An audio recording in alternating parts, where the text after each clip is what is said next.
اهلا بيك في حلقة جديدة من قناة الجهنمي. حلقة النهاردة هنكمل مع بعض اللي احنا بدأناه في الحلقة اللي فاتت. لو حد ما شافش الحلقة اللي فاتت يرجع يشوفها، علشان حلقة النهاردة فيها حاجات جديدة.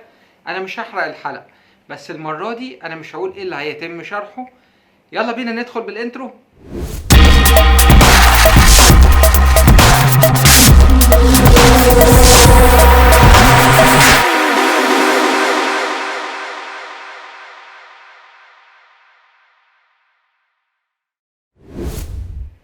حلقة النهاردة هنستكمل فيها الجزء الخاص بتاعنا. احنا كنا في الحلقة اللي فاتت شرحنا التكست الاينمنت وقلنا ازاي ان انت بتدخله ناحية الشمال التكست، بعد كده بتحطه في النص، وبعد كده بتدخله ناحية اليمين. النهاردة بقى هنتكلم على الجزئية التانية. ايه هي بقى الجزئية التانية بتاعة التكست؟ لو انت عندك تكست زي ده كده، في عندك بعض الحاجات اللي هي موجودة فيه زي الجاستيفاي والجاستيفاي لو وميديوم وهاي. لو حضرتك قمت عامل جاستيفاي بالطريقة دي، هتلاحظ ان التكست اتغير وبدأ ان هو يعمل لك محاذاة للتكست بالطريقة الجميلة دي، بحيث ان انت تبدأ الكلمة او الكلام بالطريقة دي وينهي معاك، ما يكونش ان مثلا سطر كبير وسطر قليل. وهو هنا الوورد بيبدأ ان هو يعدل لك الكلام بطريقة منظمة وتلاقيها بطريقة سهلة جدا. لو انت اخدت بالك، بص السطر الاول ده هتلاقي ان هو اقل من السطر ده في الجزئية الخاصة بالمحاذاة. فحضرتك قمت جاي هنا هتعملها من هنا justify، فلاحظ ان هو سوي لك الاسطر بتاعتك من خلال المارجنز اللي هي بتنتهي بيها الكلام. يعني لو المارجنز اكبر من كده هتلاقي ان هو سويها لك بالطريقة دي. المارجنز طبعا اللي هي الحدود او اللي هي الجزء الخاص ب عندك هنا اللي هو الجزء الفاضي ده، تمام، اللي هو بيسموه مسودة او الفواصل اللي هي الحدود اللي هي الخاصة بتكون الجزء الفاضي بتاعك. وكنت شرحت الجزئية دي في حلقة قبل كده في الاكسل، اللي منكم عايز يعرفها في الاكسل بتتعمل ازاي احنا هنشرحها المرة دي برضو في الوورد، بس مش في الحلقة دي، هنشرحها فيما بعد. هتلاقي عندك حاجة اسمها لو زي ما انت شايف كده، وحاجة اسمها ميديوم زي ما انت شايف، واخر حاجة هتلاقيها الهاي. طبعا كل حاجة بطريقة معينة هو الاكسل بيبدأ انه يعدلها زي ما انت شايف كده. لو دوست جاستيفاي هنا هتلاقي انه عملها لك بالطريقة دي، تمام.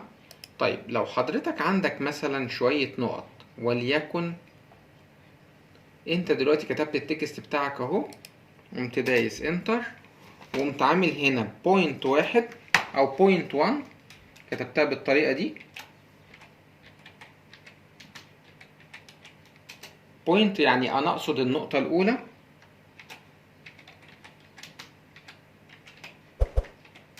وادي النقطة التانية،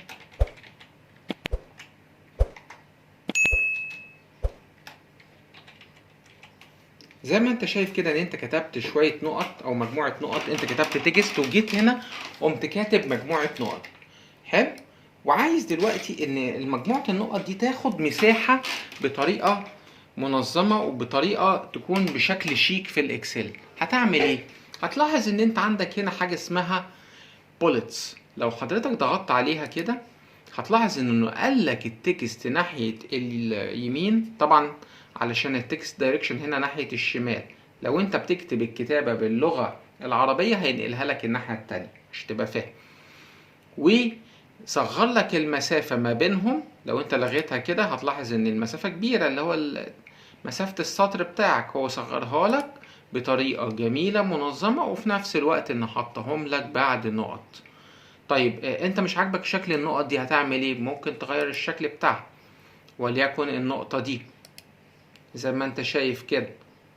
طيب انت ممكن تختار اللي انت عايزه، تختار علامة الصح مثلا كده، جميل. ممكن ان انت تختار البوينتس تبقى بالشكل ده. فالنقطة دي هتفيدك جدا، وفي نفس الوقت ان هي هتطلع لك التقرير بشكل جميل. وزي ما انت شايف كده ممكن ان انت تعمل define new bullets او ان انت تعمل اشكال خاصة بيك انت من خلال ان انت ترسمها او تجيبها من الانترنت وتبدأ ان انت تضيفها للوورد بتاعك. الوورد بيتيح لك الخاصية دي، مش تتقيد فقط بالنقط بتاعتك. وممكن في حلقة فيما بعد في الحتة الادفانسد هشرح لكم ازاي ان انت تعملها وتعمل الديزاين اللي انت عايزه، وبعد كده تقدر ان انت تضيفه بنقطة سهولة جدا. طبعا انت هنا مجرد ان انت دوست هنا هتلاحظ ان انت شلتها. طيب حضرتك انت عايز ترقمها بطريقة لذيذة او بطريقة تحس ان انت النقطة رقم 1 النقطة رقم 2 3 4 بتقوم جاي على النقطة اللي جنبها حاجة اسمها نمبرينج او الترقيم.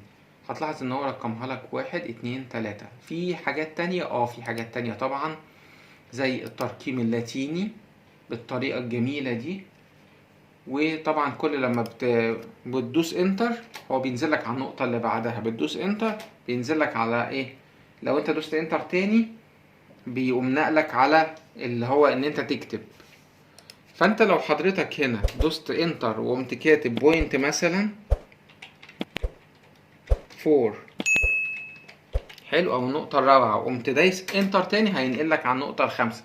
طيب انا مش عايز اشيل النقطة دي اقوم دايس انتر كده يقوم نقلك على ايه، على السطر. ودي اللي من الحاجات الجميلة قوي في الوورد اللي كتير من الناس هي ما تعرفهاش. انت مش شرط ان انت تقوم دايس هنا او تقوم دايس مثلا هنا وتبدأ تكتب، لا يا باشا انت دوس بس انتر مرتين هيقوم نقلك على النقطة اللي بعدها. نيجي بقى هنا زي ما انت شايف كده، انت ممكن ان هو عملها لك بالدوت، ممكن ان انت تقوم عاملها كده وواحد وعليها نص قوس.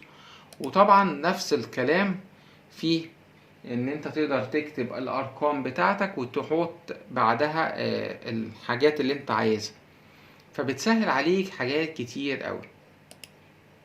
نيجي بقى للنقطة دي حاجة تانية هنا اللي هي المالتي ليفل ليست. مالتي ليفل ليست دي بقى حضرتك لو انت دوست عليها هتلاحظ ان انت عملت مالتي ليفل للليست بتاعتك. يعني ايه؟ يعني حضرتك انت كاتب النقطة رقم 1 وعايز تنقل نقط تحت رقم 1، فتقوم انت دايس هنا وتعمل الجزئية دي تبقى 1 وبعد كده ايه وبعد كده ايه 2 وبعد كده او 1. هو بيرشحها لك هنا زي ما انت شايف كده، في عندك 1 وبعد كده 1 1 بعد كده 1 1 1 او 1 ايه بعد كده اي كده زي ما انت عايز. ودي من الحاجات برضو الكويسة في زي ما انت شايف كده ان هو ساب لك بوينت 1 حلو، وبقية البوينتس هو لسه معلم عليهم. لو انت عايز تلغيها بتقوم انت دايس بالطريقة دي. مش كده وبس، في برضو عندك اللي هي الخاصية دي اللي هي اللاين والباراجراف سبيسنج. هنا بقى انت تقدر تعدل في اللاين والباراجراف سبيسنج دي اللي هي ده سطر وربع. لو انت اخترت سطر علمت على سطر وربع هيفتح لك المسافة، هي هتبان معاك هنا في الباراجراف ده مثلا. هنا وليكن اللي هو السطر العادي اللي هو 1. لو انت عايز تزود المسافة هتعملها 1 وربع. لو انت عايز تزوده اكتر 1 ونص 2. كل ما بتعملها كل ما بتزود المسافة ما بين الاسطر بتاعتك. وطبعا من هنا لاين سبيس اوبشن تقدر ان انت تزودها من هنا. وطبعا هنا الجزء ده الخاص بيها. وهنا هنكمل الموضوع ده في الحلقة القادمة ان شاء الله عشان ده هيطول شرح. نستكمل في الحلقة القادمة. وزي ما شفنا في حلقة النهاردة الشرح، يا ريتك لو عجبك الشرح تعمل لايك للفيديو وسبسكرايب للقناة. ولو انت محتاج اي حاجة اطلبها مني في التعليقات وانا هرد على حضرتك. ولو الموضوع تطلب اكتر من حلقة هعملها لك. سلام.